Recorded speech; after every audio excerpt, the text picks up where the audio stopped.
humanitarian industry out there that is designed to protect people in times of conflict and crisis. Are LGBTIQ people getting access to those spaces? And if not, what do we need to be doing to ensure that we are present in the human rights space, in the economic space, in the humanitarian space when we need it? And so on that note, I am delighted to introduce our keynote speaker, Tarek Zeidan, for his keynote speech, LGBTIQ Inclusion in Humanitarian Action. Tarek is a sexual and bodily rights activist from Lebanon who advocates for the rights and protection of LGBT communities in the Middle East and North Africa region.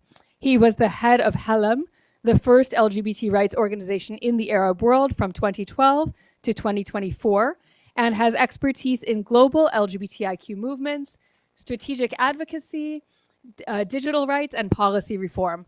Tarek is currently a fellow at the Program on Law and Society in the Muslim World at Harvard Law School, an Ashoka Foundation Global Changemaker, a Ford Foundation Global Fellow, and a visiting fellow at the University of Pennsylvania's Perry World House. He previously worked as the head of communications and strategic planning for the MENA region at the Brookings Institution and at the Carnegie Endowment for International Peace. And he has an MPA in human rights advocacy from Harvard University's Kennedy School of Government. So we are delighted to have such an illustrious speaker with us today. Tarek, wherever you are, there you are. Hi, Tarek. I'm looking in that direction for you to appear. Welcome. Thank you for being with us.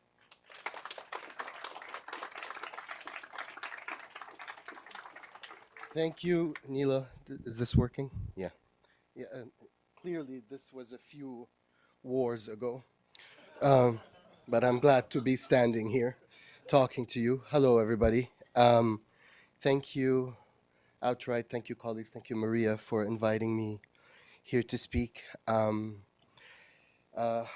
There's many colleagues here and many friends who have walked this really long and vindictive road to justice and equality together for a very long time.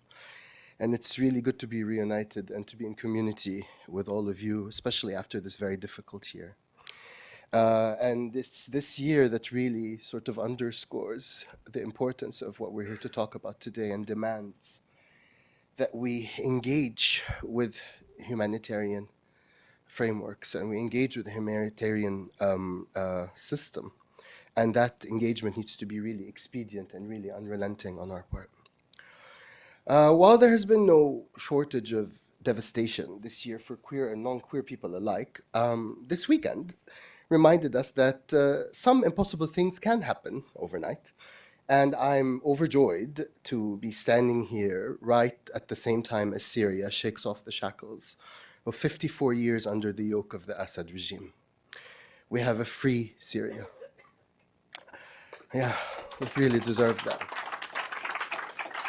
I have been really up without sleep for the past 3 days, just witnessing, the incredulous happiness of people being released from Ba'athist prisons and the happiness of dozens of friends, especially a lot of queer Syrians that were displaced in Beirut or were relocated in exile all over the world.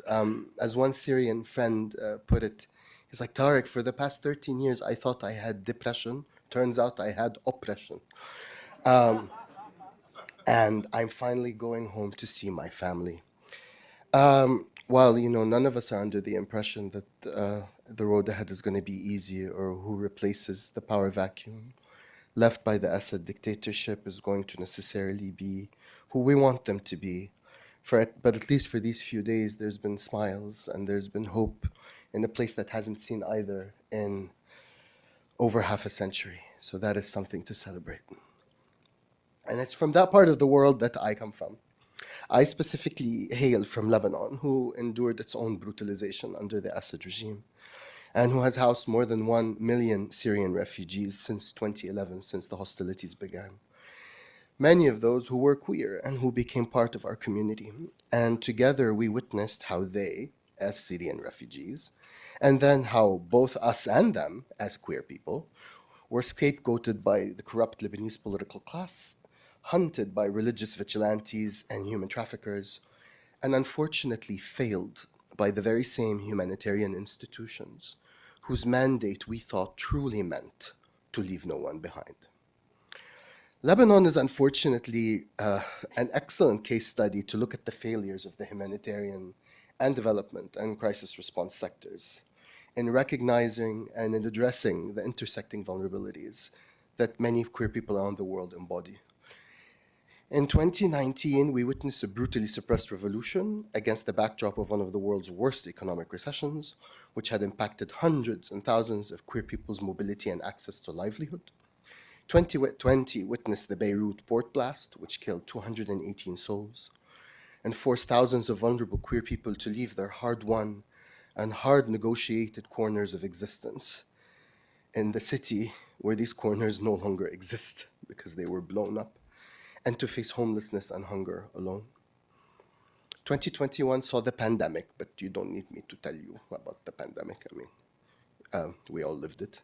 2022 saw the rise of the global anti-gender movement and its unique translation in the MENA region through its sort of unholy matrimony with the chronic and local articulations of homophobia and transphobia that we've lived with.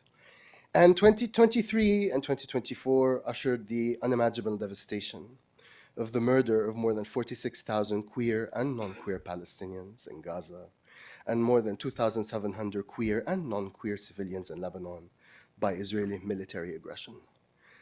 A genocide that is still happening today, unabated, despite it being recognized as a genocide by the International Court of Justice, by the American Center for Constitutional Rights, by Amnesty International, and really by thousands of other human rights institutions, legal scholars, and civil society organizations around the world. What can a queer movement do? And what can a community do in the face of such destruction and death? Be it in Lebanon or in Palestine or in Ukraine or in Sudan or in Myanmar, no matter where you look, these devastations are there and they are relentless. And that's why we are here today. In Lebanon, which by the way, I'm now calling Murphy's Law, because everything that bad that can happen has happened, and it's happened even worse. The impact of these devastations was really heavy and very sudden. And the learning curve for us was very steep. Most of the queer-led organizations, including the one I served in, Helem, started long ago as grassroots human rights organizations. We were focused on community building, knowledge creation, policy making, legal aid. But suddenly these issues seemed really trivial when compared to the avalanche of requests we began to receive for emergency funds to cover food and medicine and shelter by literally hundreds of stranded and desperate community members. And so we did what we believed we had the responsibility to do, which is to suspend our mandate and to immediately address the pressing needs of our communities. At the beginning of 2020, Helem had around 100 people on its humanitarian aid list. By the end of 2020, it was more than 2,500. As the situation worsened and the initial emergency funds were spent, we shifted to longer institutional responses. And we partnered with UN and international humanitarian and development agencies in order to try to divert at least some of these resources, that, as scarce as they were, to the people, quote, at the back of the line. And we became embedded in this so-called humanitarian system. After 2 years working within that system, we, in the summer of 2022, decided that we would be halting all humanitarian activities and closing down our services department at the end of the year permanently. You may wonder why we reached that conclusion. And that decision was radical, and it was also very risky. Because on the one hand, we had an increasingly vulnerable population that was really relying on us. And on the other hand, we had a humanitarian system which we were increasingly embedded in, which was eroding our mandate, our relationship with our communities, and our ability to respond to emerging crises. We recognized within this system the very same institutionalized bigotry, bureaucratic intransigence, and ruthless political scapegoating that we encountered in our work reforming so many other state and non-state institutions in Lebanon in the past. The only difference was this system claimed to be inclusive, but wasn't, claimed to be fulfilling its mandate, but wasn't, and claimed to be apolitical when I have never in my life had to navigate a more ruthless political space, filled with intrigue and skullduggery and characters that would make any episode of Game of Thrones bashful. What's worse, our increasing embeddedness, we realize, was legitimizing and perpetuating that system and not solving any of the problems that we were encountering. So what were these problems that forced us to do this radical shift? I would argue that one can separate them into two distinct categories, with the caveat that these were only the problems that we faced. I happened to be at Outright's Humanitarian Aid Summit in New York earlier this year, and I discovered that what we were facing was only the tip of the iceberg. The first category of these challenges was technical in nature. These are problems that you can readily diagnose and whose remedy is almost always readily identified. These included lack of resources for queer people, where it got to the point that we had around $30 per person per month to cover shelter, food, medicine, and transportation. And when we said that that was enough, we were told to deal with it. It also includes lack of policies and procedures and expertise where emergency cases that visited mainstream humanitarian organizations were told to go to the gay organization, that would be us, for us to deal with it. It also included lack of support and security even when we requested help to protect staff members after we had 5 cases of attempted suicide, 3 armed and violent break-ins, and an uncountable number of violent incidents in our center from frustrated community members, and rightly so, and we were told to deal with it. It included small and suddenly available funds from donors who had, sudden gastrointestinal bursts of financial liquidity and wanted us to spend a chunk of money quickly before the end of the fiscal year, but that money should only go to one nationality or only one gender identity. And when we told them that this approach was exacerbating xenophobia and transphobia and destroying years of community building and healing in an already fragmented society, they told us it was better to spend this money than lose it, and that we should deal with it. And finally, it also included us reporting serious concerns about staff members within these agencies and their local partners that were either incompetent about queer people's needs and or viciously homophobic and transphobic, were causing harm to applicants, were leaking internal memos and information to religious extremists, and causing them to attack queer institutions and queer gatherings. And we were told that there's really nothing they can do about it because these individuals have threatened to expose the work with queer people to authorities if they are forced to be inclusive, and therefore they didn't know how to deal with it. Perhaps the encounter that reflects these symptoms most emblematically happened in a meeting with a representative from the World Food Program, where I calmly asked her why none of their food packages ever seemed to make it to queer people in the city. And she responded by explaining that their computer system operates on assigning checkboxes to individual applicants, and that currently their online system does not seem to have a checkbox for gays and lesbians. People living with disabilities have a checkbox, thank God. Refugees have a checkbox, thank God, but queer people do not have a checkbox. Tarek, she said, the problem is that the system cannot recognize you. And that really, folks, is the core of the problem that we're trying to address. We are engaging with a system that has yet to fully recognize us as humans, worthy to be part of its existing mandate of impartiality and humanity.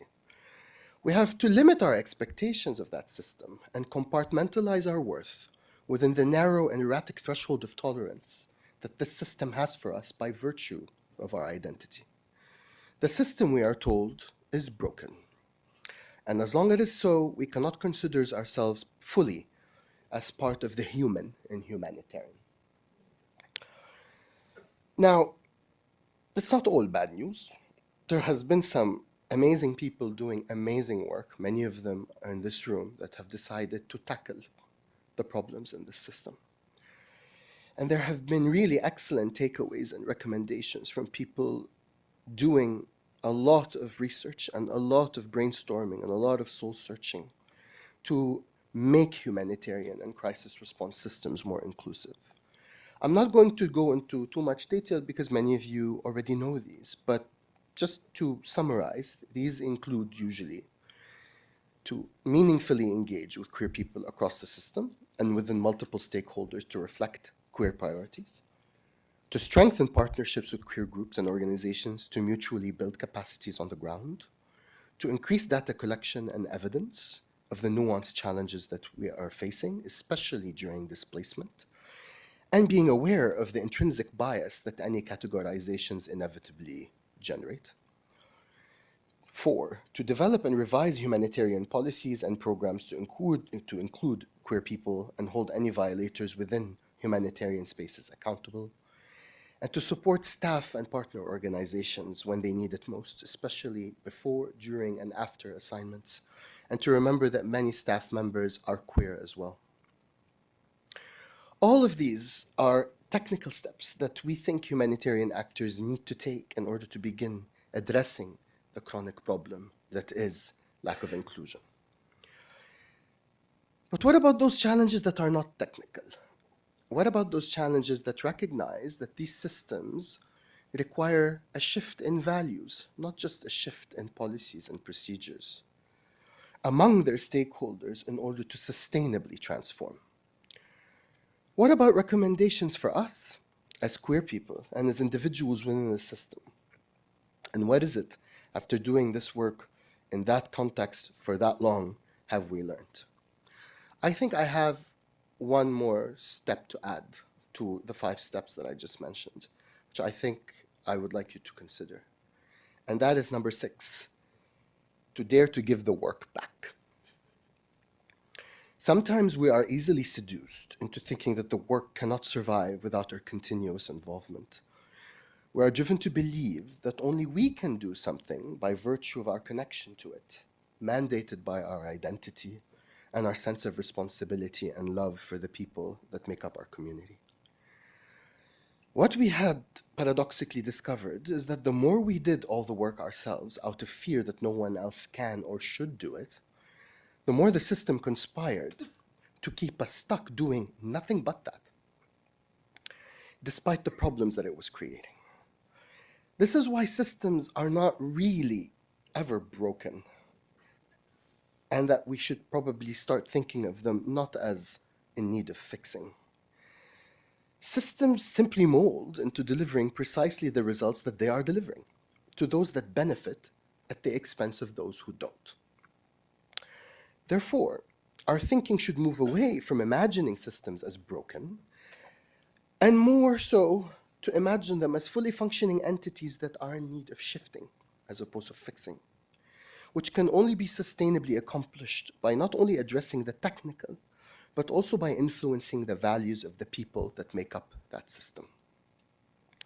Data and policies and consultancies and other interventions cannot function if their human custodians are people who are immune to change. We know this because God knows we tried. We tried just looking at the frameworks and the policies and the procedures, and we discovered that something was missing. When we stopped being implementing partners, we did not abandon our communities, nor did we abandon these humanitarian actors to their own devices. We shifted. We shifted our role in the system.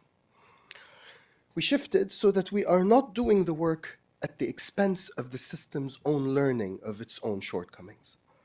We started to work on building the capacity of humanitarian agencies, to monitor their work, to brainstorm solutions with them, for which there was no existing policy or precedent. And believe me, if you are working on the ground, these are the kinds of problems that you face every day, ones that do not have a blueprint, do not have a manual. And if you're lucky, might have a manual 5 years down the line when the research is done. This might strike you as a really small step or maybe just a self-evident step, but I'm here to suggest that it is a crucial step in addressing the challenges that are on the horizon. The humanitarian system is no different from all other forms of oppression and resistance that we face as queer people. So much of that resistance is not inherently evil or not inherently premeditated, but a continuously self-replicating set of symptoms that keep people impervious to change and deny them the ability to reimagine what could happen if their values and their mindset shifted, and by virtue of that, the system shifting. That shift in values cannot just happen in negotiations in Geneva or Washington, D.C. or New York. And it cannot be mandated through policy and procedure from the top down alone either, even though that's really important, don't get me wrong. We on the front lines know there are multiple layers of intervention within this system, and that naming and shaming or going straight to the top or any of the other tactics that had yielded results in the past might not work anymore, especially as we are very keenly aware that the world is shifting itself. And it's shifting by re-erecting borders and embracing populism and autocracy. And ironically, at the time when all of our global problems seem to ignore borders, the last time I checked, viruses and cyber attacks and even human rights abuses ignore borders. And guess what? People ignore borders, especially when they're desperate to flee.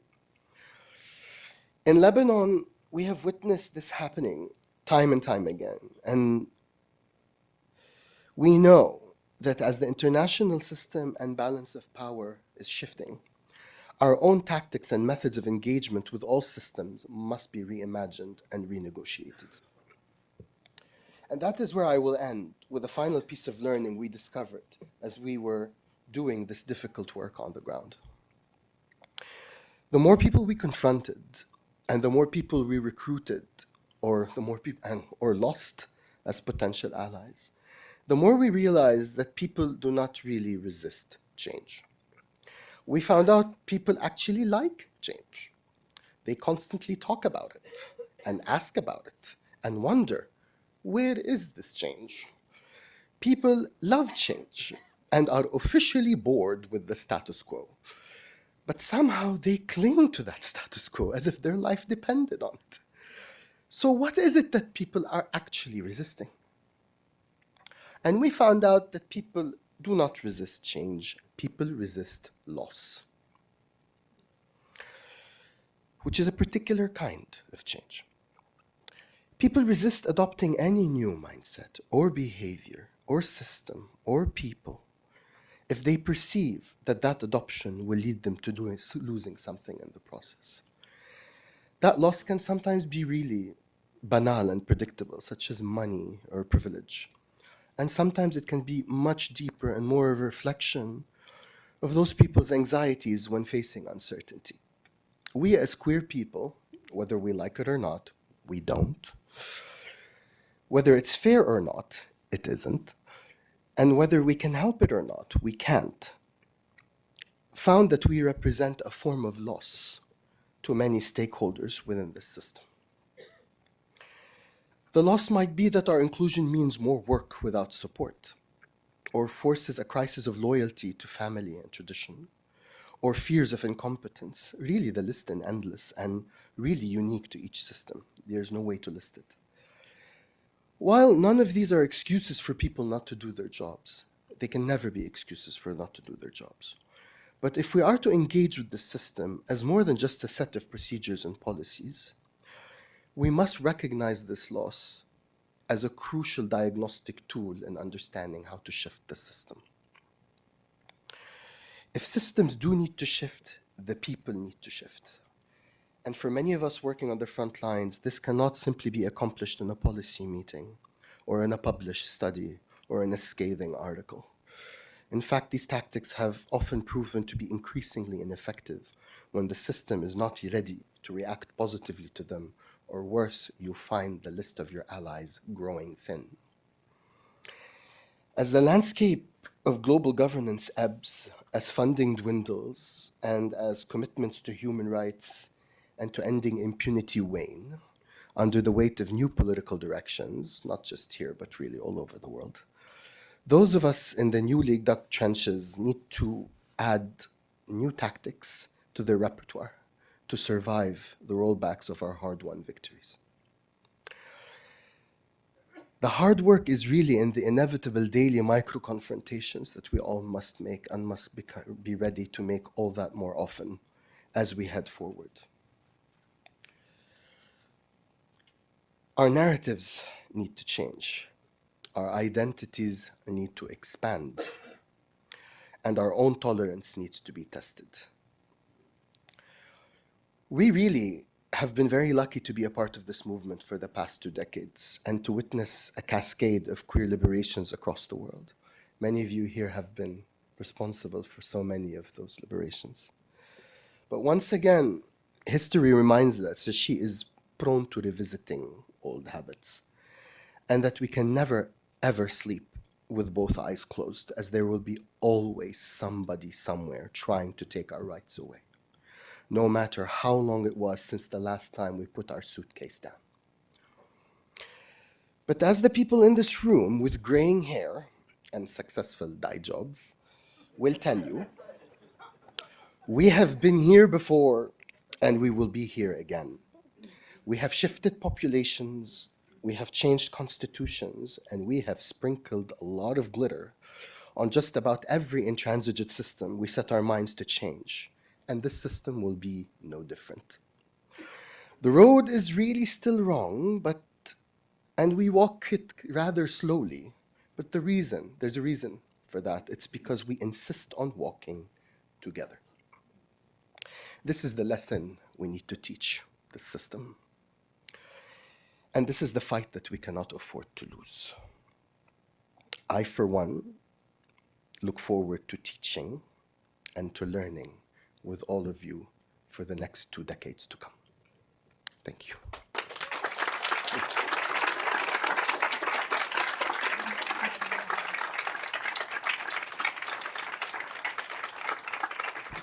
Tarek, thank you so much for that. Thank you always for your brilliance, your resilience, your insistence, and also your humor. We need it. Thank you.